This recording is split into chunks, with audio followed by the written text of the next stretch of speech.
সুপ্রিয় দর্শক, আপনারা দেখতে পাচ্ছেন যে নারকেল গাছের পাশে যে বাদাম গাছের ডাল কাটতে গেলেই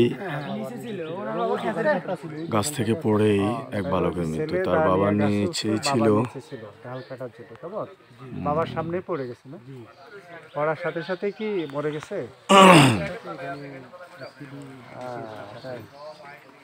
জায়গায় মারা গেছে না, হসপিটালে নেওয়া হয়েছে।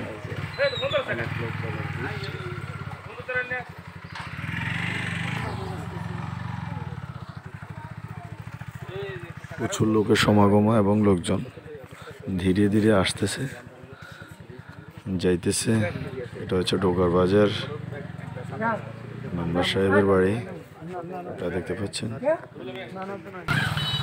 এই যে আপনারা দেখতে পাচ্ছেন তার বন্ধু বান্ধব সকলেই এই যে শোকা আহত। কি করবে, তাদের বন্ধু মারা গেছে হঠাৎ, সবাই কান্নায় ডুলে পড়েছে। মৃত্যু আসলে কার কখন মৃত্যু হবে কেউ জানে না। দেখতে পাচ্ছেন তার সহপাঠীরা এবং এলাকাতেই লোকজনের মুরব্বীদের খোঁজখবর নিয়ে দেখলাম যে তার মতো ছেলে এই এলাকায় মানে খুবই কম হয়, খুবই নম্র ভদ্র জেন্টেল এরকম খুবই কম হয়, যেটা বলার বাইরে। হ্যাঁ, এই হচ্ছে তাদের বাড়ির ভিতরের অবস্থা এবং সবাই শোকাহত। আসলে হঠাৎ মৃত্যু এমন একটা জিনিস কেউই মেনে নিতে পারে না যে মরে যাবে আরমান। কেউ কি চিন্তা করেছে? চিন্তা করেনি। তার বাবা নিচে ছিল, সে গাছে উঠেছিল। হ্যাঁ,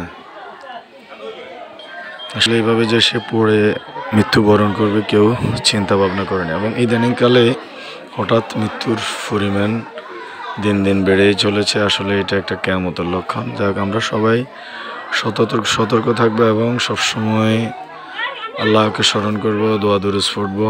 কখন কার মৃত্যু সেটা তো আমরা জানি না। দেখতে পাচ্ছেন তার ঘরে শোকের চিহ্ন।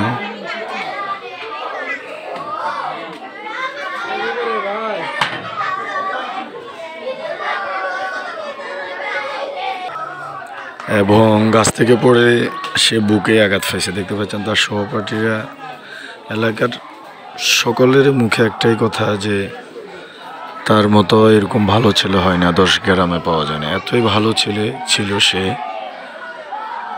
আসলে সবাই আল্লাহর হুকুম যে ভালো লোকজন নাকি খুব কম হায়াত নিয়ে আসে। যাক, এটা মাই মুরব্বীর কথা। আপনারা দেখতে পাচ্ছেন শোকের চিহ্ন তার বাড়িতেই, শোক আহত।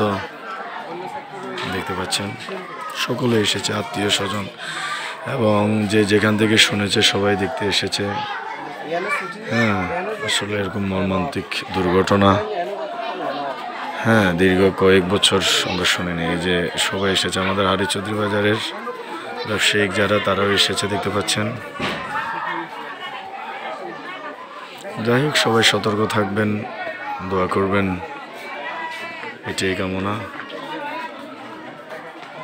যেন আল্লাহ তাআলা আমাদেরকে বালা মুসিবত থেকে রক্ষা করে। আসলে আমি নিজেই বাক্রুদ্ধ এবং ভারাক্রান্ত হৃদয় যে এরকম একটা মর্মান্তিক দুর্ঘটনা, এরকম একটা মৃত্যু। যাই হোক, সবাই সবার জন্য দোয়া করবে। ভালো থাকবো। আসসালামু আলাইকুম।